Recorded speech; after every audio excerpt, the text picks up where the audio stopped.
तो हेलो बच्चों, आइए आज हम केमिस्ट्री में धातु और अधातु को देखने वाले हैं, मेटल और non metal. Class 10th chemistry का चैप्टर है हम लोगों का धातु और अधातु, मेटल और नॉन मेटल। इस चैप्टर में सबसे पहला चीज हम लोग समझेंगे कि तत्व क्या है।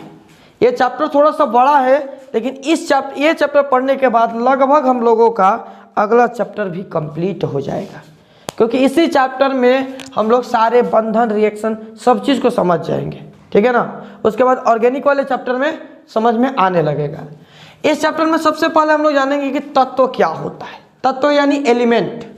अब तत्व की बात करें तो तत्व पृथ्वी से निकला हुआ वह पदार्थ है, वह पदार्थ को हम तत्व बोलेंगे जिसको किसी से भी मतलब नहीं है, बस एक होता है, सिंगल पीस। ठीक है ना, वही है तत्व। कौन क्या करे उससे किसी से इसका मतलब नहीं है, बस अकेला होता है, वही होता है तत्व। जैसे एच ले लीजिए, हाइड्रोजन, हीलियम, ये सारे तत्व हो। ठीक है ना। लेकिन यही जब इनका मतलब किसी से हो जाता है, अर्थात हमारा कहने का मतलब जब ये इसका किसी से मतलब नहीं है, बिल्कुल अकेले है, तो उस समय ये तत्व कहलाएगा। लेकिन जब इसका मतलब किसी से हो जाता है तो उस केस में हम इसको यौगिक बोलते हैं। जैसे H2O की बात करें, ये आपका यौगिक होगा। ठीक है ना। यानी तत्वों से यौगिक का निर्माण होता है। समझ में आ गया। तत्व हम लोग समझ गए, बस इतना ही तत्व के बारे में हमें जानना है। अब बात करें हम लोग तो तत्वों की कुल संख्या 118 है। इसे हम पीरियोडिक टेबल में पढ़ेंगे। ठीक है ना, तत्वों की आवर्त सारणी में कि तत्वों की कुल संख्या कितना है, 118। ठीक है ना। और इसमें भी ग्रुप है, इस तत्वों को ग्रुप में बांटा गया है। उस ग्रुप को भी हम लोग समझेंगे कौन कौन से group, S, P, D, F इसका ग्रुप है। उस ग्रुप को भी हम लोग समझेंगे कि कौन से ग्रुप में कितने तत्व आते हैं, वो तो बात की बात है। ठीक है। अब समझते हैं हम लोग कुछ प्रमुख धातु के बारे में जानते हैं। तो देखिए, चैप्टर के ही नाम है हम लोगों का धातु और अधातु। सामान्य रूप से यदि धातु अधातु के बारे में हम लोग चर्चा करें तो धातु ऐसे देखिए, धातु और अधातु का जो डिफिनेशन है ना, वो अलग अलग मेथड पर दिया गया है। सबसे पहले धातु का डिफिनेशन विद्युत के मेथड पर दिया गया है, इलेक्ट्रिक के मेथड पर, कि जिसमें विद्युत धारा का प्रवाह हुआ धातु होता है, जिसमें विद्युत धारा का प्रवाह ना हुआ धातु होता है। पहला ये हो गया। यानी धातु जो है उष्मा का चालन कर सकता है, लेकिन अधातु उष्मा का चालन नहीं कर सकता। ये भी परिभाषा हो सकता है। ठीक है ना। तो अलग अलग केस के आधार पर इनका परिभाषा बनाया गया है। ठीक है ना। तो धातु, इसमें से कुछ प्रमुख धातु है। धातु तो बहुत है, लेकिन उसमें से भी कुछ धातु जिसमें सोडियम, मैग्नीशियम, जिंक, ठीक है ना, ये आपका प्लेटिनम है, ये आपका कॉपर है, ये आयरन है, एल्युमिनियम, ये एयू सोना, प्लेटिनम और Hg, ठीक है ना, पारा है। ये सारे क्या है, धातु है, मेटल है। ठीक है ना। और इनका उपयोग हम लोग अपने जनरल लाइफ में करते रहते हैं, डेली के लाइफ में। अब धातु का उपयोग जैसे घर बनाने में होता है, स्टील में होता है।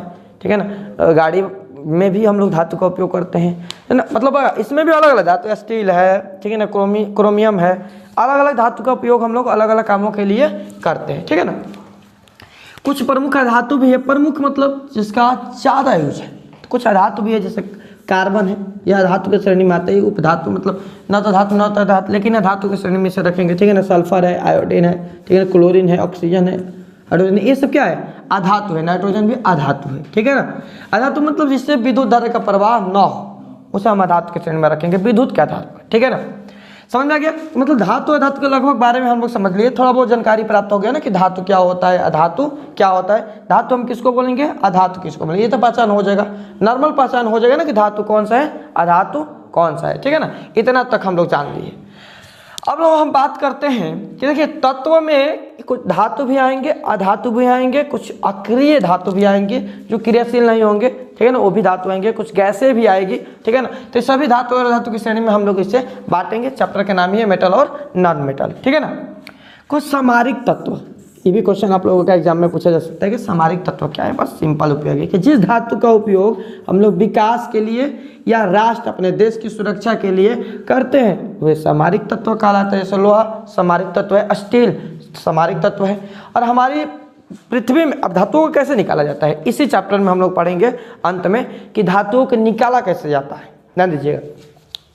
धातु इन तत्वों को निकालने का प्रोसेस बहुत लंबा है। यानी हम जिस धातु को देखते हैं, जैसे लोहा की कोई वस्तु देख लिया, लोहा की, जैसे लोहा का रॉड हो गया, ठीक है ना, लोहा की गाड़ी हो गई, मतलब लोहा के चदरे, या कहा जाए तो चदरे की जो गाड़ी बनाई जाती है गाड़ी हो गई, ठीक है ना।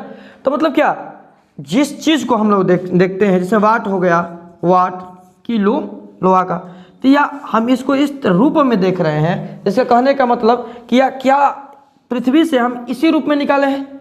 जो दुनिया में जितनी भी धातुएं हैं ना, ये सारी धातुएं, सोडियम हो, मैग्नीशियम हो, जिंक हो, आयरन हो, ठीक है ना, कॉपर हो, इस सभी के सभी धातुएं हमें पृथ्वी से प्राप्त होती है, ठीक है ना। हम सभी धातुओं को कहाँ से निकालते हैं? पृथ्वी से निकालते हैं। अब क्या इन सभी धातुओं को हम डायरेक्ट पृथ्वी से निकाल लेते हैं?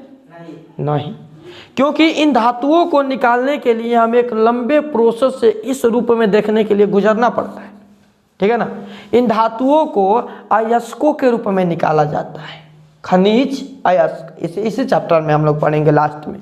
खनिज क्या होता है, अयस्क क्या होता है, हम लोग इसे खनिजों के रूप में प्राप्त करते हैं। और उन खनिजों से, जैसे मान लीजिए कि पहले हम क्या निकालें, धातु को निकाले हैं, वो मिट्टी के साथ में, बालू के साथ में बाहर निकलेगा, मिक्स होकर, उसमें उसका कण, छोटे छोटे कण रहता है, ठीक है ना, उसे हम प्राप्त कर लिए, निकाल लिए, ठीक है ना। अब मान लीजिए कि अलग अलग 3 तरीका हो गया हमें खनिज प्राप्त करने का, उसी को खनिज बोलते हैं जो पृथ्वी के अंदर रहता है। इन्हीं खनिजों से हमें लोहा, सोना, चांदी, हर चीज प्राप्त होता है। अब तो खनिज तो हमें प्राप्त हो गया। अब इस खनिज में से यह देखेंगे कि कौन से धातु आसानी से प्राप्त हो जाएगा। इन खनिजों में से हम यह देखेंगे कि कौन से, तीनों में, मान लीजिए लोहा की बात करें, इसमें भी लोहा है, इसमें भी आयरन, Fe, ठीक है ना, इसमें भी लोहा है, फेरिस, ठीक है ना, तीनों में लोहा है। लेकिन तीनों में से कम खर्चा और आसानी से, अब हम लोग दुकान पर जाते हैं सामान खरीदने के लिए, कैसे खरीदते हैं? देखते हैं कि भाई वह सामान कौन सी दुकान पर कितने की मिल रही है और कहाँ पर अच्छा, सस्ता और टिकाऊ, ठीक है ना, सामान मिल रहा है, वहीं से हम लोग सामान को खरीद लेते हैं। तो उसी तरह इन 3 मेथड है, 3 से भी अधिक मेथड हो सकते हैं। इन तीनों में से कौन से मेथड से आसानी से हमें लोहा प्राप्त हो जाएगा, या सोना हो तो सोना प्राप्त हो जाएगा, जो भी धातु हो प्राप्त हो जाएगा, ठीक है ना। और जो भी इसमें से मेथड आसान रहेगा, कम खर्चा वाला रहेगा, उसी का उपयोग हम लोग करते हैं निकालने के लिए। वही होता है अयस्क, होता क्या? अयस्क का एक प्रकार का खनिज तो है, ठीक है ना। खनिज से ही अयस्क निकाले जाते हैं। खनिज से अयस्क यानी धातु को प्राप्त करने की प्रक्रिया अयस्क कहलाती है। इसी चैप्टर में आगे हम लोग पढ़ेंगे, ठीक है ना। उसमें एक और नाम आएगा, गैंग, ठीक है ना, मारपीट वाला गैंग नहीं। गैंग का मतलब होता है इन अयस्कों के अंदर में जो अशुद्धियाँ होती है ना, उसको गैंग बोलते हैं, ठीक है ना। ये आगे इसी चैप्टर में इन सब का वर्णन हम लोग करेंगे, ठीक है। अभी आइए, ये तो समझ लिया नहीं भाई, तो हमारे पृथ्वी के अंदर में ये सारे धातु होता है और इन्हीं सब चीज़ों को हम निकाल कर उसे टेम्परेचर पर 1200 डिग्री सेल्सियस पर लगभग गर्म करके लोहा प्राप्त किया जाता है। गर्म करने से क्या होता है, ये कण के रूप में निकलेगा, बहुत सारे कण के रूप में, ठीक है ना। और इसको क्या कहते हैं, कंप्रेस करके इसे एक ठोस आकृति में डाल दिया जाता है, लेकिन ये मजबूत नहीं है। अब इसको भट्ठी के अंदर गर्म किया जाएगा लगभग 1200 डिग्री सेल्सियस पर, ठीक है ना।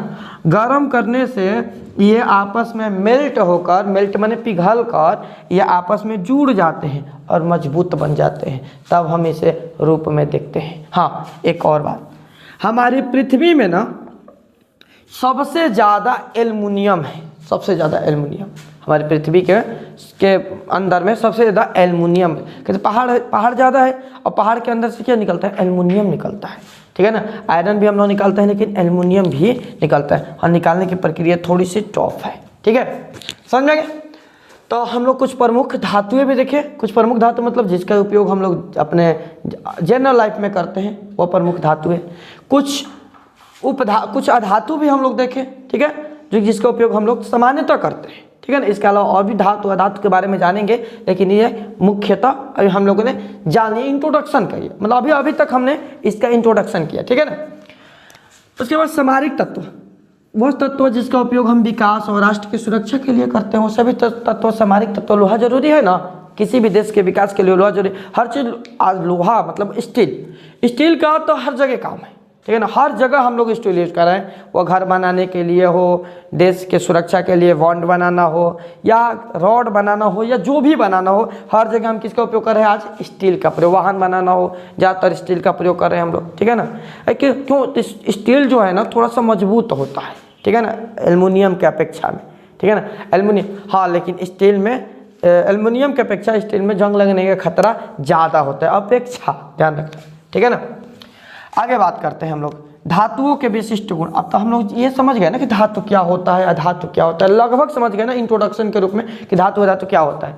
अब हम लोग जानेंगे कि इन धातुओं को कैसे बांटा गया है। तो देखिए, धातु को बांटने के लिए, धातु और अधातु को बांटने के लिए किसका यूज किया गया है? पूरे धातु और अधातु को समझते चलिएगा, एक एक बात को, दो प्रक्रिया द्वारा बांटा गया है।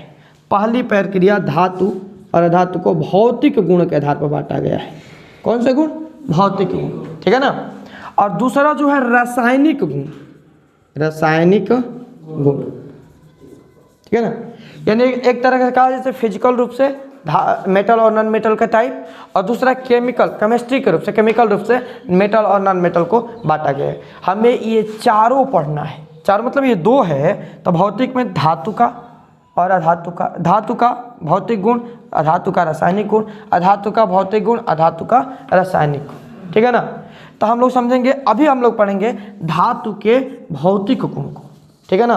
धातु के भौतिक गुण को जानेंगे, उसके बाद हम लोग जानेंगे अधातु के भौतिक गुण को, उसके बाद हम लोग जानेंगे धातु के रासायनिक गुण को, फिर अधातु के रासायनिक गुण को, ठीक है ना। इस चैप्टर में यही जो है गुण, यही चैप्टर को लंबा करते हैं, ठीक है ना। धातु और अधातु को भौतिक गुण यही चैप्टर को लंबा करते हैं। हम चाहें तो इसे शॉर्टकट में समझ सकते हैं, ठीक है ना, लेकिन थोड़ा सा हम लोग इसे विस्तार में समझेंगे, क्योंकि ये वाला चीज़ समझ में आ जाएगा ना तो हमें बहुत सारे क्वेश्चंस का आंसर मिल जाएंगे, ठीक है ना। आइए, सबसे पहला चीज धातुओं के विशिष्ट गुण में हम समझते हैं भौतिक गुण को। अब भौतिक गुण में पहला आता है हम लोगों का इलेक्ट्रॉनिक विन्यास। अब रहा इलेक्ट्रॉनिक विन्यास का सवाल, तो हम आशा करते हैं कि आप लोगों को इलेक्ट्रॉनिक विन्यास बनाने आता होगा, नहीं तो सीखेंगे, ठीक है ना। और जो भी बच्चे हैं जो नहीं सीखे हैं वो यूट्यूब से भी सहायता ले सकते हैं। पढ़ाए इलेक्ट्रॉनिक विन्यास का स्पेशल क्लास है, लिंक डाल दिया जाएगा डिस्क्रिप्शन बॉक्स में। तो इलेक्ट्रॉनिक विन्यास जो है ये क्या होता है? तो किसी भी धातु को सीखेंगे हम लोग, किसी भी धातु को उसके इलेक्ट्रॉनिक विन्यास के आधार पर लिखा जा सकता है। जैसे मान लीजिए हम लिख लेते हैं सबसे फेवरेट सोडियम Na11। हाँ जी, सोडियम का कितना होता है? 11। अब 11 के यदि हम इलेक्ट्रॉनिक विन्यास निकाले तो इसमें होता है आपका ब्लॉक होता है SPDF होता है ना। तो S block, P block, D block. S block की कैपेसिटी क्षमता अधिकतम 2 होती है, P ब्लॉक की 6 होता है, D ब्लॉक की 10 और F ब्लॉक का 14, ठीक है ना। S का 2, P का 6, D का 10 और F का 14। इसे याद रखना पड़ेगा, ठीक है ना। ये अलग एक टॉपिक होता है इलेक्ट्रॉनिक विन्यास कैसे बनाया जाता है, उस आधार पर हम लोग इसे देखेंगे। लेकिन हम अभी यहाँ पर आपको इलेक्ट्रॉनिक विन्यास नहीं बताने वाले हैं। यहाँ पर हम समझेंगे कि इलेक्ट्रॉनिक विन्यास के आधार पर कैसे धातु को और अधातु को बांटा जाता है। यहाँ पर धातु हम बताने वाले हैं, लेकिन यहाँ पर भी अधातु हम बताएंगे ताकि दोनों एक साथ क्लियर हो जाए, ठीक है ना। जिससे इसका इलेक्ट्रॉनिक विन्यास निकालेंगे तो हो जाएगा 281, ठीक है ना।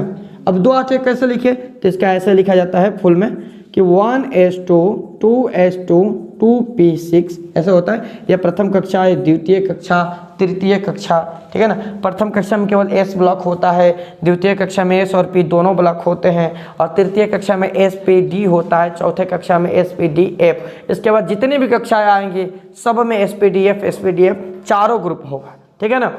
तो इसमें तो दो इलेक्ट्रॉन, मतलब अधिकतम सीमा 2 से कम रह सकता है, लेकिन 2 से अधिक नहीं रह सकता है। तो ये तो भर गया, ये भी भर गया, ये भी भर गया। 6 2 8, 8 2 10 इलेक्ट्रॉन हो गया। अब यहाँ से तीसरी कक्षा शुरू हो गई तो 3s में कितना होता है? 2, लेकिन हमारे पास कितना बच्चा है? एक ही ना बच्चा है, तो इसमें 1 रखेंगे। और ये पहली कक्षा का 2 इलेक्ट्रॉन है, दूसरी कक्षा का 8 इलेक्ट्रॉन है, तीसरी कक्षा का 1 इलेक्ट्रॉन। इसी चीज़ को हम लिखे हैं 2 8 और 1, ठीक है ना। और किसी भी तत्व की जो अंतिम कक्षा होती है, ये अंतिम कक्षा, ये आपका अंतिम कक्षा है। तो अंतिम कक्षा में इलेक्ट्रॉन की संख्या 1 है, यानी अंतिम कक्षा में कितना इलेक्ट्रॉन है? 1। इसी तरह सोडियम का, आप मैग्नीशियम का, एल्युमिनियम का, दोनों का निकाल लीजिए, एक उसका 2 आएगा, उसका 3 आएगा। तो ये तीनों तत्व है, अर्थात इस आधार पर हम लोग कह सकते हैं कि पूरे 1 2 3 जिसका इलेक्ट्रॉनिक विन्यास का बाह्यतम कक्षा में 1 2 3 इलेक्ट्रॉन हो, ये आपका तत्व कहलाते हैं, एलिमेंट, सॉरी ये आपका धातु कहलाते हैं, ठीक है ना, ये आपका धातु, ठीक है ना। और जिसके बाह्यतम कक्षा में 5 6 7 इलेक्ट्रॉन हो, ये आपका अधातु कहलाते हैं, ठीक है ना। यानी बाह्यतम कक्षा में आपका 1 2 3 तक इलेक्ट्रॉन रहे ना, एक देखिए इसका बाह्यतम कक्षा में 1 इलेक्ट्रॉन है, मतलब ये धातु है, ठीक है ना। बाह्यतम कक्षा में यदि आपका 2 इलेक्ट्रॉन है तभी धातु, 3 रहे तभी धातु, ठीक है ना। मतलब जितना कम है यहाँ पर 1 रहेगा तो ज़्यादा क्रियाशील होगा, 2 रहेगा तो इसके अपेक्षा कम क्रियाशील होगा, 3 रहेगा तो इन दोनों के अपेक्षा कम क्रियाशील होगा, ठीक है ना। यदि 5 6 7 रहे तो ये आपका अधातु होता है, ठीक है ना, अधातु ऋणात्मक होता है। धातु हमेशा धनात्मक होता है, वह इलेक्ट्रॉन देता है, और अधातु हमेशा इलेक्ट्रॉन लेता है, वह ऋणात्मक होता है, ठीक है ना। हो गया, इतना समझ में आ गया। और रहा बात 4 की, तो 4 को हम क्यों छोड़े हैं, तो 4 न तो धातु होता है और न ही अधातु होता है, यही तो है आपका कार्बन, ठीक है ना। कार्बन के बाह्यतम कक्षा में 4 इलेक्ट्रॉन होते हैं, ठीक है ना। ये दोनों पक्ष में रहता है, ज़्यादातर अधातु के पक्ष में रहता है, ठीक है ना। होता है ना, देखें लोग, आप लोग कार्बन पकड़ लिए तो लाइट कम बेसी रुका, मतलब कार्बन जो है धारा को रोकता है, मतलब अधातु की तरह व्यवहार करता है। अब 8 की बात करें, 8 क्यों ना लिखे हम, तो 8 एक ऐसा नंबर है कि 8 यदि किसी भी तत्व का बाह्यतम कक्षा में 8 इलेक्ट्रॉन हो जाए तो वह ना तो इलेक्ट्रॉन देगा और ना ही इलेक्ट्रॉन लेगा, वह अस्थाई कहलाता है, ठीक है ना। वह कौन सा कहलाएगा, अस्थाई या अक्रिय कहलाता है, अस्थाई हो जाता है। इस कॉलम में जितने भी ये दिख रहे हैं ना, यहाँ से ऊपर की तरफ, ये पूरा के पूरा, ये ब्लू वाला, ये पूरा का पूरा आपका अस्थाई है, अक्रिय गैस है। तो ये भी क्वेश्चन आपसे पूछेगा एग्जाम में कि अक्रिय गैसों के नाम लिखे, तो हम लोग कहेंगे helium, neon, argon, krypton, xenon, radon, ये आपका अक्रिय गैस होते हैं। ये क्वेश्चन फेमस है, ये भी पूछता है एग्जाम में कि अक्रिय गैस कौन कौन से अक्रिय गैसों के नाम लिखे, तो helium, neon, argon, krypton, xenon और रेडॉन, यह आपका अक्रिय गैस है। मतलब इनके बाह्यतम कक्षा में कुल 8 इलेक्ट्रॉन होते हैं, मतलब ये आपका अस्थाई होता है। 8 इलेक्ट्रॉन मतलब अस्थाई होता है, ठीक है ना। आएगा नहीं समझ में, तो ध्यान रखना, हमें बस यहाँ पर क्या समझना है कि जिसके बाह्यतम कक्षा में 1 2 3 इलेक्ट्रॉन रहे, वो आपका फिजिकल रूप से, भौतिक गुण से वो आपका इलेक्ट्रॉनिक विन्यास यानी धातु का होगा, ठीक है ना। जिसके बाह्यतम कक्षा में 5 6 7 इलेक्ट्रॉन हो जाएगा, ये अभी अधातु में हम लोग जानेंगे, लेकिन यहीं पर सारे चीज़ क्लियर हो गया, ये आपका अधातु होता है, ठीक है ना। इसी चीज़ को यहाँ पर आप लोगों को लिखना है कि बाह्यतम कक्षा में 1 2 3 इलेक्ट्रॉन हो तो धातु, ठीक है ना। जिसके बाह्यतम कक्षा में 5 6 7 इलेक्ट्रॉन हो वो अधातु होता है। यदि किसी के भी बाह्यतम कक्षा में 8 इलेक्ट्रॉन हो जाए, ये यहीं से हम लोगों का शुरुआत हो रहा है, 8 इलेक्ट्रॉन हो जाए तो वह अस्थाई हो जाता है। और कोई भी तत्व यह चाहता है कि हम अस्थाई हो जाए। अच्छा, हम लोग क्या कर हम लोग क्या चाहते हैं कि भाई पढ़े लिखे, कोई अच्छी सी नौकरी मिल जाए, ठीक है ना। तो पढ़ने लिखने जब स्टार्टिंग होगा तो यहाँ से होगा, पढ़ाई लिखाई यहाँ तक जाएंगे। ये ऐसा एज होगा आप लोगों का, मतलब ये एज समझ लीजिए इसको समझने के लिए कि ये आपका एज है, इस क्रम से बढ़ रहा है, ठीक है ना। 8 आपका जो है उस वह क्षेत्र है जहाँ पर आप पहुँचना चाहते हैं, ठीक है ना। मतलब 8 हमारा वह बिंदु है, वह हमारा सपना है जहाँ तक हम सफ़र करना चाहते हैं, जाना चाहते हैं। उसके लिए इतने पॉइंटों से हमें गुजरना है।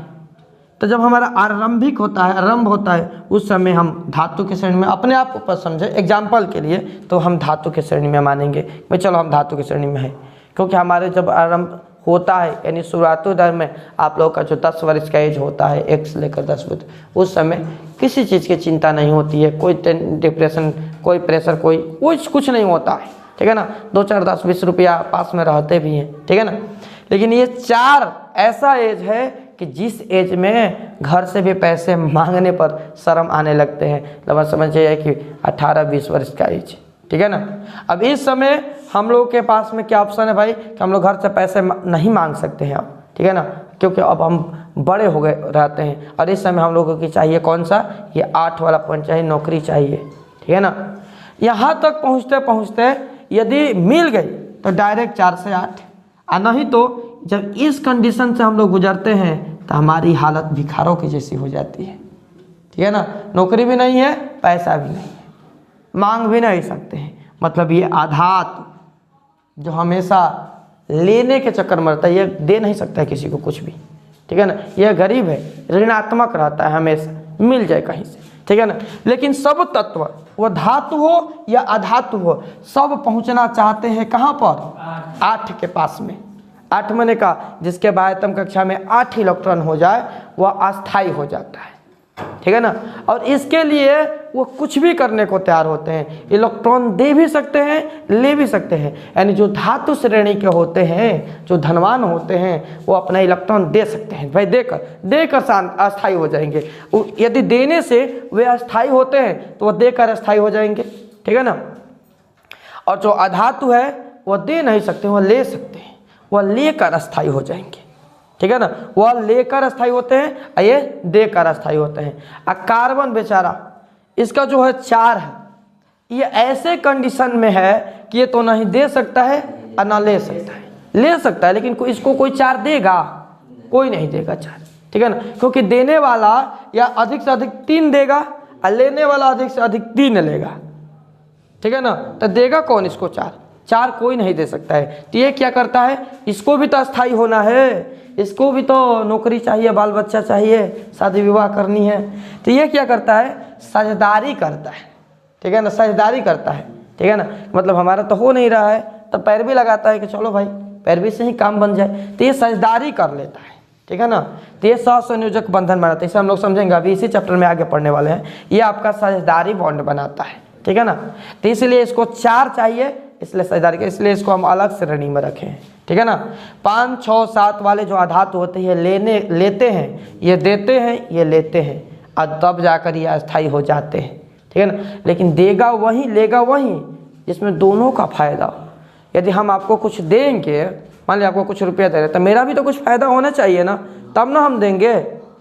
अब मेरा कोई फायदा ही नहीं हो तो हम देकर क्या करेंगे, यानी देने का भी कुछ लाभ होना चाहिए और लेने का भी कुछ लाभ होना चाहिए, देने और लेने दोनों का लाभ होना चाहिए। मतलब ये जब दे ना तो ये भी अस्थाई हो, और जब ये ले तो ये भी अस्थाई हो, ठीक है ना, तब जाकर ये लेन देन करते हैं। जैसे एग्जाम्पल समझिए, ठीक है ना, इधर समझते हैं थोड़ा सा एग्जाम्पल, तब जाके विद्युत धनात्मक गुण को समझेंगे।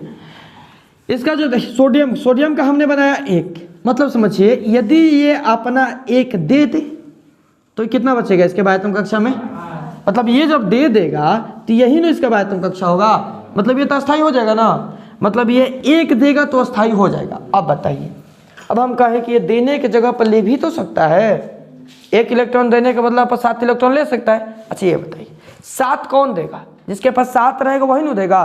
तो 7 वाले इलेक्ट्रॉन का हम एक इलेक्ट्रॉनिक विन्यास बनाते हैं, जैसे क्लोरीन क्या होता है 17, जब इसका इलेक्ट्रॉनिक विन्यास बनाएंगे तो 2, 8, 7 होगा ना। अब इसके बाह्यतम कक्षा में कितने इलेक्ट्रॉन है, 7 इलेक्ट्रॉन है। अब ये 7 इलेक्ट्रॉन देगा, हाँ, अब ये देगा 7, किसको देगा 7 इलेक्ट्रॉन, तो जिसके पास 1 है वो देगा ना। तो मान लीजिए सोचिए कि 100 रुपया आपको भी जरूरत है और 100 रुपया मुझे भी जरूरत है, ठीक है ना।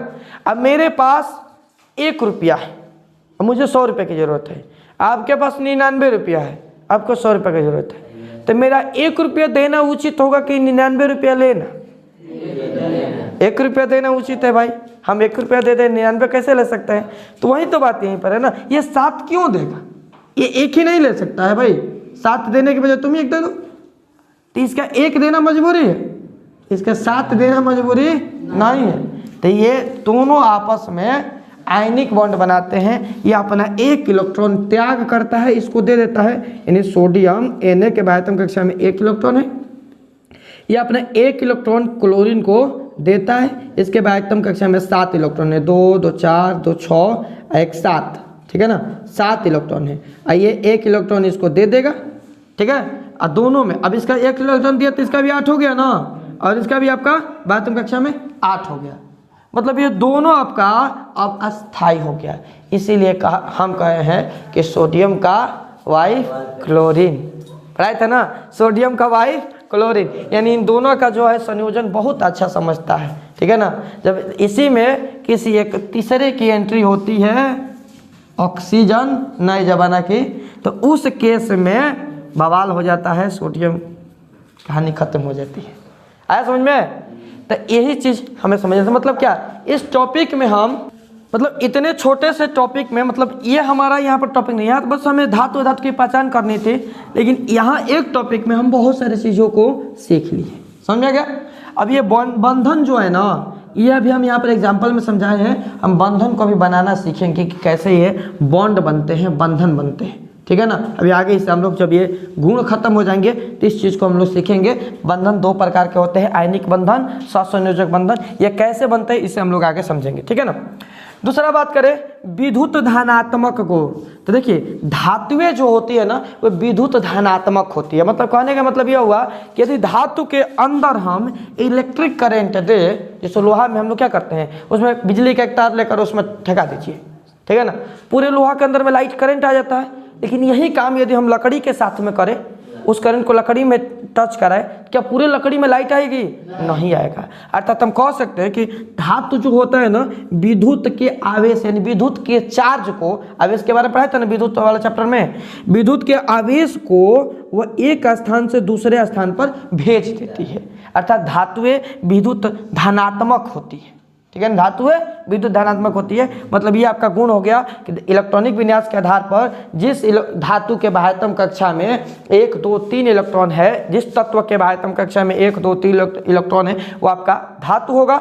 और विद्युत धनात्मक गुण की बात करें तो जिस धातुएं विद्युत धनात्मक होती है, अर्थात कहे तो धातु के अंदर विद्युत करंट प्रवाहित किया जा सकता है, विद्युत धारा को एक स्थान से दूसरे स्थान पर भेजा जा सकता है। इसी कारण से जो वायर बनते हैं ना विद्युत का, वह मेटल का यानी धातु का बनाए जाते हैं। कॉपर आपका धातु है, लोहा भी आपका धातु है, एल्युमिनियम भी आपका धातु है। अर्थात इन सब में विद्युत आवेश यानी चार्ज एक स्थान से दूसरे स्थान पर जा सकता है। इसी कारण से इसका उपयोग वायर बनाने में भी किया जाता है। समझ में गया?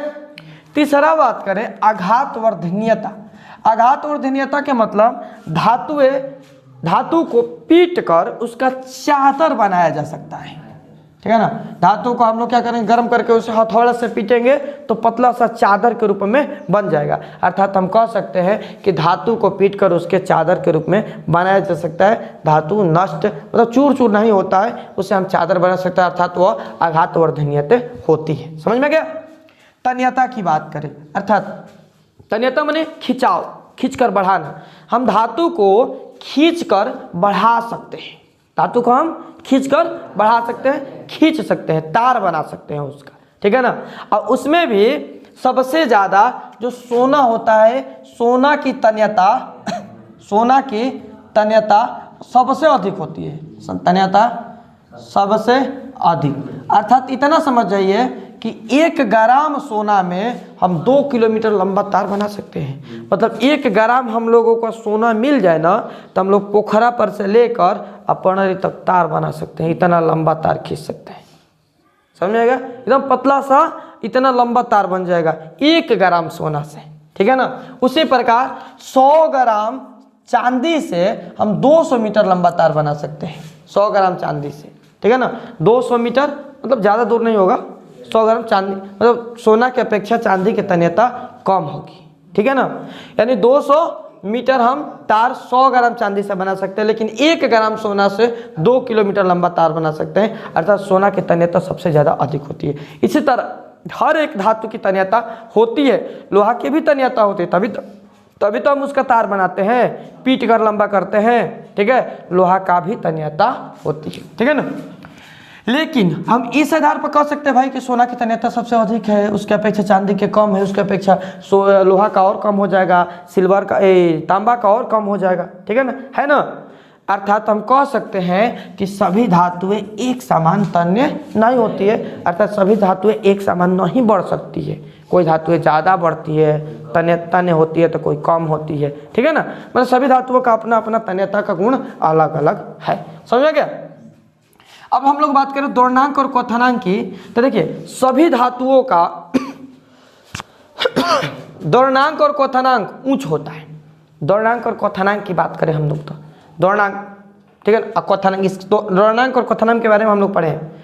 यानी धातु को जब हम ठंडा करेंगे, देखिए अब ठंडा के समय अभी चल रहा है ना, तो ठंडा के समय में क्या होगा, जो लोहा का सतह रहेगा, मान लीजिए लोहा का एक सीट या स्टील का सीट है, कहीं पार्क वगैरह में लगा रहता है, तो यदि हम उसे टच करेंगे ठंडा में तो बहुत ठंडा रहेगा, ठीक है ना, और गर्मी में टच करें तो बहुत गर्म रहेगा, ठीक है ना।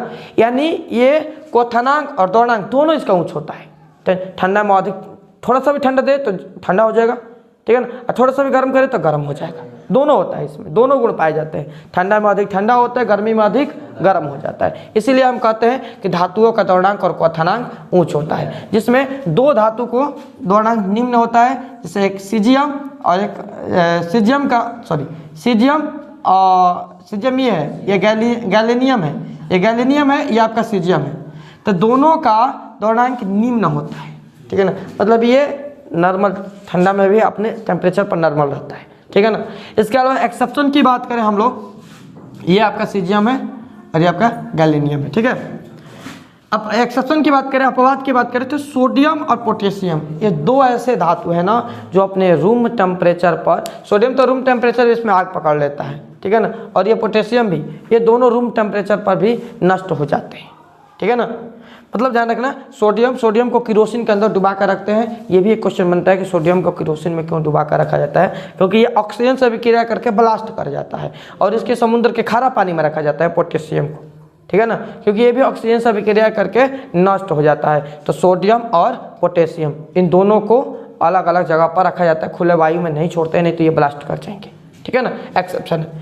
उसी प्रकार ये इस चीज़ को आप लोग नोट कर लीजिएगा, ये कुछ धातु का द्वरणांक और क्वथनांक है, जिसे आप लोग याद रखिएगा। लोहा का 1535 होता है, जिंक का 419 और क्वथनांक 960, लोहा का 1535 से 2750 इसका क्वथनांक होता है। कॉपर का 1083 और इसका क्वथनांक होता है 2567। तो इसे आप लोग देख लीजिएगा, ठीक है ना।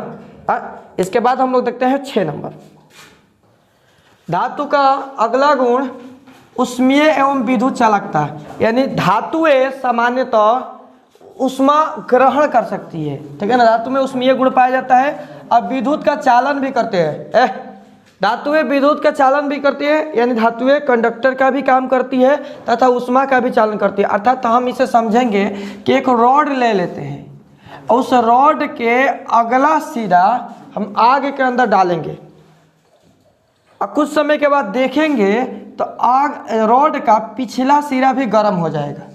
घर पर आप लोग देखे होंगे कि आप लोगों की मम्मी एक तावा रखी होगी रोटी बनाने वाला, और उसमें एक डंटी लगी रहती है, और उस डंटी के ऊपर एक लकड़ी का बेट लगाया जाता है। क्यों? क्योंकि उस पर लोहा का बेट नहीं रहता है, लकड़ी का बेट लगाया जाता है। क्यों? लकड़ी जो है अधातु है, वह उष्मा का चालन नहीं करती है, अर्थात वह लकड़ी गर्म नहीं होगी। लेकिन जो ये लोहा का रॉड है ये गर्म होगा। क्यों? क्योंकि ये उष्मा को ग्रहण करके पूरे जितना भी इसमें कनेक्ट करेंगे सबका सब गर्म कर देगा। अर्थात हम कह सकते हैं कि ये जो है उष्मीय धातु जो है उष्मा का चालन करता है। इसके अलावा ये विद्युत चालकता भी होता है। अभी तो समझाए कि इसमें यदि हम करंट भी पास करेंगे तो आराम से करंट पास हो जाएगा, अर्थात ये विद्युत का भी चालन करता है, ठीक है ना। यदि हम इसे विद्युत के रूप में यूज करें, मान लीजिए आपका कॉपर का एक तार बनाते हैं, ठीक है ना।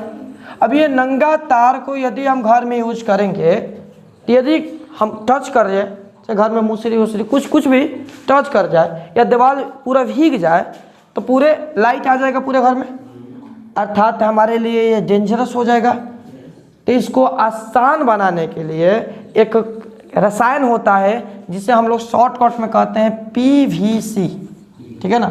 इसका पूरा नाम है पॉलीविनाइल क्लोराइड, पॉलीविनाइल क्लोराइड। इसका पूरा नाम लिख देते हैं हम यहाँ पर, पॉलीविनाइल क्लोराइड। ध्यान रखना, PVC से बोलते हैं शॉर्टकट में PVC का नाम सुने ही होगा आप लोग, उसे ही हम बोलते हैं पॉलीविनाइल क्लोराइड। ये एक प्रकार का ऐसा कुछ चालक पदार्थ होता है ना तो ये मतलब हीट को भी अपने अंदर रख लेता है, ठीक है ना, गलता नहीं है। देखिए जो अधातु है, अधातु में भी यदि हम प्लास्टिक डायरेक्ट यूज करें तो वो भी गर्म होकर गलने लगता है, लेकिन ये एक प्रकार का कुचालक पदार्थ होता है जो उष्मा को भी, कुछ उष्मा को भी अपने अंदर रखने का क्षमता रखता है।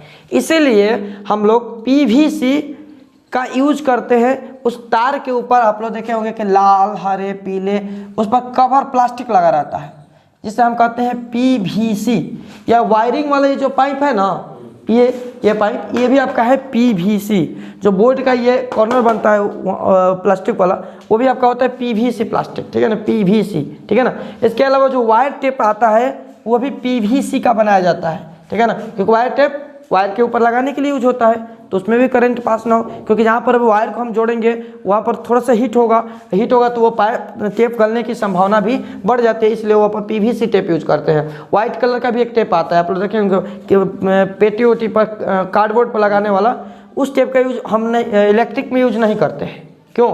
क्योंकि वह प्लास्टिक का, वह पीवीसी नहीं होता है, वह गलने की संभावना होती है। और अक्सर आप लोग कभी इमरजेंसी में उस टेप का यूज भी कर लेंगे तो कुछ समय के बाद में वो गल जाता है, वहीं पर स्पार्क होने लगता है। तो हमें वहाँ पर पीवीसी टेप का यूज करते हैं, पीवीसी वायर में पीवीसी टेप को लगाते हैं ताकि ये उष्मा को अपने अंदर रख सके। समझ में आ गया ना, पीवीसी। अगर इसके अलावा यदि हम बात करें इसमें ऊष्मीय और विद्युत चालकता की बात हो रही है, तो हम बताएं कि धातुएं सामान्यतः विद्युत का चालन करती है, अर्थात धातुएं उष्मा को भी अपने अंदर रखती है। लेकिन हम बात करें एक अधातु भी है, अधातु के अंदर उष्मा नहीं जाता, उष्मा को ट्रांसफर नहीं करती है, तभी तो उसका बेट हम लोग लकड़ी का लगाते हैं, या पीवीसी प्लास्टिक का लगा देते हैं, ठीक है ना, जो उष्मा को अपने अंदर ही रखता है, वो हमें गर्म महसूस नहीं होने देगा, ठीक है ना। लेकिन एक अधातु है जो उष्मा का भी चालन करता है, उसे हम लोग अपवाद कह सकते हैं, एक्सेप्शन। कौन सा धातु है? अधातु है तो ग्रेफाइट। ग्रेफाइट एक ऐसा अधातु है जो उष्मा और विद्युत का भी चालन करता है। ग्रेफाइट कहाँ मिलेगा? तो जो पेंसिल का नोक होता है ना, पेंसिल का जो अंदर डाला जाता है पतला पतला सा, वही है ग्रेफाइट, यानी उसमें करंट आएगा, ठीक है ना। इसके लिए हम लोग देख सकते हैं एक छोटा सा बैटरी लेकर, लाइट में नहीं, बैटरी से एक बैटरी लेकर उसमें से एक पेंसिल ले लेते हैं और पेंसिल से उसको हम कनेक्ट कर देते हैं, और पेंसिल की सहायता से एक बल्ब लेकर उसमें एक पेंसिल के एक छोर से और बैटरी के एक ऋण टर्मिनल से जोड़ देते हैं तो बल्ब जल जाता है। अर्थात हम कह सकते हैं ग्रेफाइट से विद्युत धारा का प्रवाह हो रहा है, ठीक है ना। लाइट में नहीं, लाइट में थोड़ी सी डेंजरस हो जाएगा, ठीक है ना। तो ग्रेफाइट जो है विद्युत का चालन भी करता है, ठीक है ना। ये आपका अपवाद कह सकते हैं हम लोग, धातु के गुण में अपवाद होता है, क्योंकि अधातु सामान्यतः विद्युत का चालन नहीं करती है, लेकिन अधातु में ग्रेफाइट जो है विद्युत का चालन करता है, उष्मा का चालन करता है, ठीक है ना। चमक की बात करें तो धातु के अंदर एक खास प्रकार की चमक होती है जी। करकट रख दिया जाए, उस पर लाइट आएगा तो चमक कर, ठीक है ना। यानी धातुओं में एक विशेष प्रकार का चमक होता है जो लाइट को ट्रांसफर कर सकता है, अर्थात हम लोग उसे धात्विक चमक बोलते हैं। कौन सा चमक? धात्विक चमक। ये भी कुछ समझ सकते हैं कि धात्विक चमक से क्या समझते हैं कि धातुओं के अंदर एक विशिष्ट प्रकार का चमक होता है जिसे हम धात्विक चमक के नाम से जानते हैं, ठीक है ना, धात्विक चमक, ठीक है। उसमें भी एक ग्रेफाइट और आयोडीन है, ये तो अधातु है। ग्रेफाइट और आयोडीन क्या है? अधातु है, लेकिन ये भी चमकता है, ठीक है ना। आयोडीन नमक के अंदर होता है आयोडीन, ठीक है ना। नमक को धूप में रखेंगे तो उसमें से जो आयोडीन मिलाया गया है ना, वह चमकेगा, लाइट देगा, ठीक है, चमकीला होता है। अर्थात ग्रेफाइट और आयोडीन जो है ये चमकीला होता है, लेकिन ये क्या है? अधातु है, तो इसलिए हम इसे अपवाद की श्रेणी में रखे हैं, ठीक है ना, कि धातु के अंदर यह दो अधातु ऐसे है जो चमकीले होते हैं, ठीक है ना। समझ में गया? कठोरता की बात करें तो धातुएं सामान्यतः कठोर होती है, हार्ड होती है, जैसे लोहा हो गया, सोना हो गया, ये क्या होता है? कठोर होता है। सोना जो है ना, यदि सोना का मतलब आकलन कैरेट में किया जाता है, तो 24 कैरेट शुद्ध सोना ले लेना तो भी कठोर ही होता है, अब बहता थोड़ी नहीं है, ठीक है ना, लेकिन मुलायम होता है थोड़ा सा, ठीक है ना। इसलिए उसमें 2 कैरेट मिला दिया जाता है, का उसमें तांबा या पीतल 2 कैरेट मिला दिया जाता है, जिससे वो हार्ड बन जाता है, जिसे हम लोग टाकी भी कह सकते हैं, वो जिससे आभूषण वगैरह बनाए जाते हैं। यदि शुद्ध सोना से आभूषण बना दिया जाए ना, तो पता लगे कोई डिजाइन कान में का इतना बड़ा झुमका बना कर आया, जिसमें डिजाइन दिया गया, बहुत सारे डिजाइन बनाया गया। पहले हम कोई औरत पहनकर सोए, पहले सुबह का सोना बचा है, ठीक है ना, इसीलिए उसमें 2 कैरेट मिला दिया जाता है, तांबा या चांदी या कोई एक अदर पदार्थ मिला दिया जाता है। 22 कैरेट सोना रहता है, 2 कैरेट उसमें अदर धातु मिला दिया जाता है, जिससे वो हार्ड हो जाता है, जिसे टाकी भी कहते हैं हम लोग अपने आम भाषा में। तो धातुएं सामान्यतः, लोहा भी क्या होता है, कठोर होता है, ठीक है ना, चांदी भी कठोर होता है, तो धातुएं सामान्यतः क्या होता है, कठोर होता है, ठीक है ना। और उसमें भी 2 ऐसे धातु हैं, एक सोडियम व एक पोटेशियम। ये 2 ऐसे धातु हैं जो कठोर नहीं होते हैं, ये इतने मुलायम होते हैं ना कि हम इसे चाकू से पकड़कर काट सकते हैं, बिल्कुल मक्खन की तरह, केक की तरह। केक होता है ना, आसानी से कटता है, उसी तरह केक की तरह हम सोडियम और पोटेशियम को काट सकते हैं, ठीक है ना। तो ये भी क्वेश्चन बनता है कि हम सोडियम को, हम किस धातु को चाकू से, ऑब्जेक्टिव क्वेश्चन बनेगा कि किस धातु को हम चाकू से आसानी से काट सकते हैं। तो ऑप्शन में सोडियम रहे तो सोडियम चलेगा, और पोटेशियम रहे तो पोटेशियम चलेगा। ले लो ध्वनि, यानी धातु को ऊपर थोड़ा सा मतलब दबाव डालिए, पीटे, तो उसमें से एक विशेष प्रकार की ध्वनि टन टन सुनाई देता है। घंटा धातु का बनता है ना, प्लास्टिक का घंटा देखे आप लोग कभी? नहीं, क्योंकि प्लास्टिक का घंटा नहीं बनेगा, वो आवाज़ नहीं करेगा। आवाज़ करने के लिए धातु का घंटा, उसका आकृति भी विशेष प्रकार से बनाया जाता है कि उसमें थोड़ा सा भी आवाज़ दिया जाए ना तो बहुत ज़्यादा आवाज़ करे, ठीक है ना। अर्थात 3 ले लीजिए, 3 धातु है ना, लेके बजाते रहिए, छिपा बजाते रहिए, क्या है उसमें से ध्वनि निकलेगा ना तेज, ठीक है ना। यानी एक विशेष प्रकार की ध्वनि निकलता है धातु में से, जिसे हम धात्वी ध्वनि कहते हैं, याद रखना है। जैसे ये धात्वी चमक, उसी तरह ये धात्वी ध्वनि कहते हैं हम लोग, ठीक है ना। ये अधातु में ऐसा ध्वनि नहीं निकलता है, ठीक है ना, अधातु में ऐसा ध्वनि नहीं निकलता है, ठीक है।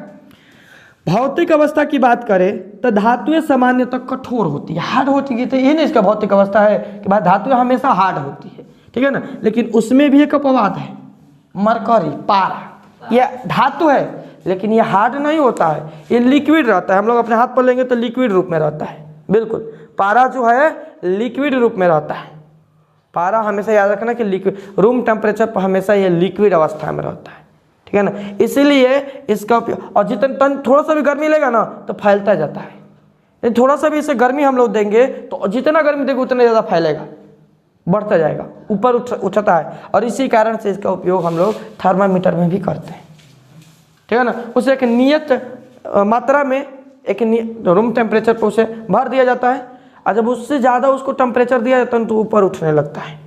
उसमें से पतला सा एक छिद्र, थर्मामीटर में पतला सा एक छिद्र बना दिया जाता है और नीचे वो भरा रहता है। थोड़ा अब जब हमारे शरीर का गर्मी से मिलता है तो हमारे शरीर के गर्मी से ऊपर की तरफ उठता है, इसी माप से इसका पैमाना सेट किया जाता है थर्मामीटर, जिससे हमें पता चल जाए कि टेम्परेचर कितना तक गया है, ठीक है ना। समझ में गया?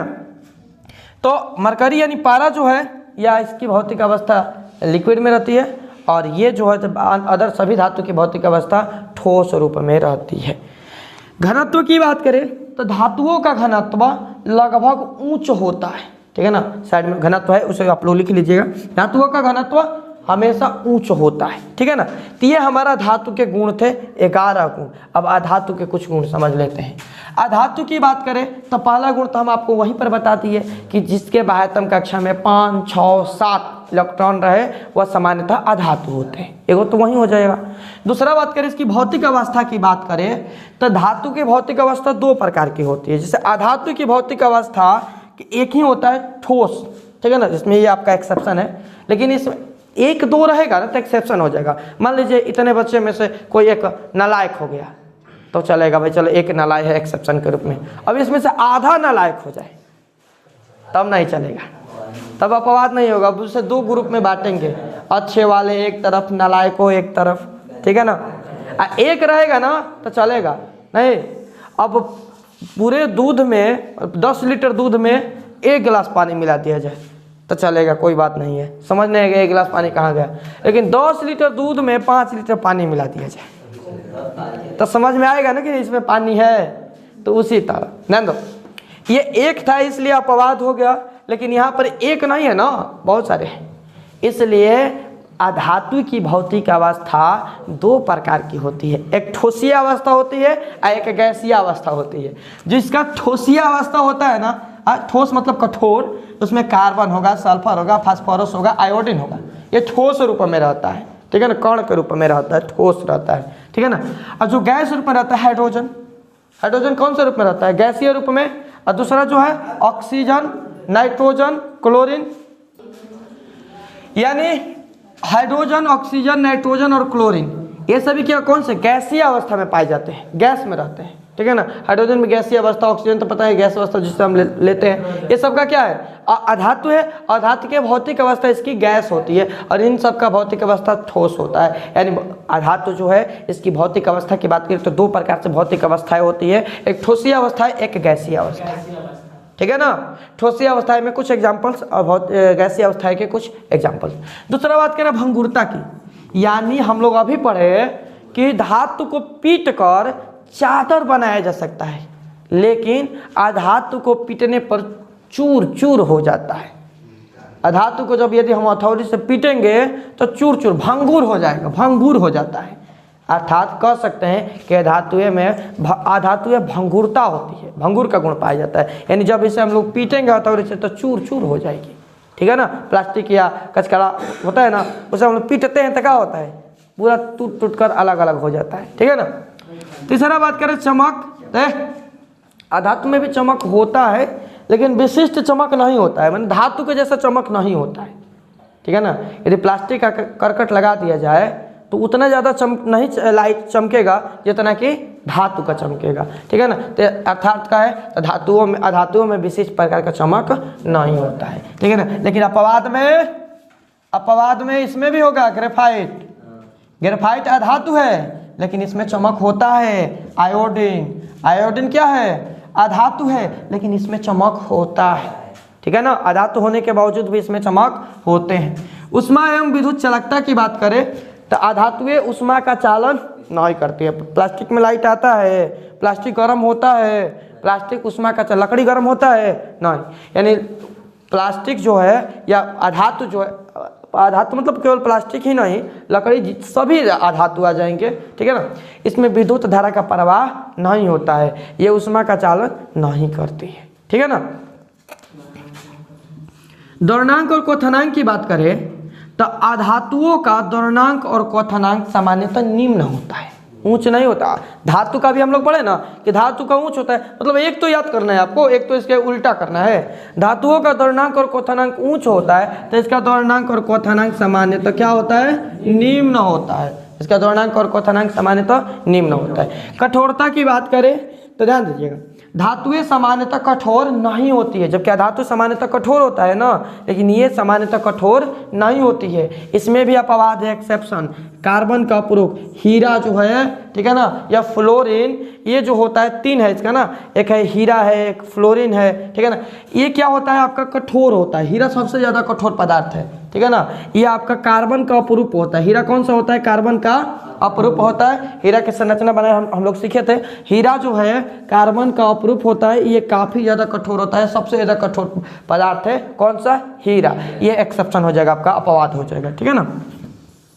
घनत्व की बात करें तो धातुओं का घनत्व सामान्यतः निम्न होता है। घनत्व क्या होता है, निम्न होता है, ठीक है ना। ध्वनि की बात करें तो धातु में विशेष प्रकार की ध्वनि नहीं होती है, ठीक है ना, नहीं होती है। इसका ध्वनि विशेष प्रकार की नहीं होती है, जबकि धातुओं में विशेष प्रकार की ध्वनि होती है। विद्युत ऋणात्मकता की बात करें तो देखो वहाँ पर था धातु में विद्युत धनात्मकता था नो, 2 नंबर लिखे थे हम लोग वहाँ पर कि विद्युत धनात्मकता, यानी विद्युत धनात्मक होती है, वो इलेक्ट्रॉन को देने का काम करती है, जबकि ये जो होता है इलेक्ट्रॉन को लेती है। जैसे क्लोरीन का होता है 2 8 7, ये कितना इलेक्ट्रॉन को लेगा ना, 1 इलेक्ट्रॉन को लेगा, अर्थात ये ऋणात्मक होती है, ठीक है ना। लेने वाले को ऋणात्मक और देने वाले को धनात्मक, इसलिए धातु सामान्यतः विद्युत ऋणात्मक होती है। समझ में आ गया। यानी ये था हमारा भौतिक गुण, धातु और अधातु क्या, भौतिक गुण। अब इसी चीज़ को आप लोग कॉलम बनाकर एक तरफ धातु और एक तरफ अधातु लिख देंगे, ठीक है ना, और दोनों का नंबरिंग करके बारी बारी से 2 4 5 लिख देंगे, तो यह हो जाएगा आप लोगों का भौतिक गुण। तो क्वेश्चन एग्जाम में आता है कि भौतिक गुण के आधार पर धातु और अधातु में अंतर स्पष्ट करें। तो इस तरीके से हम लिख सकते हैं। एक और होता है रासायनिक गुण के आधार पर। रासायनिक गुण के आधार पर धातु और अधातु में अंतर स्पष्ट करें, तो ठीक है ना, उसे हम लोग अगले क्लास में देखेंगे। ठीक है।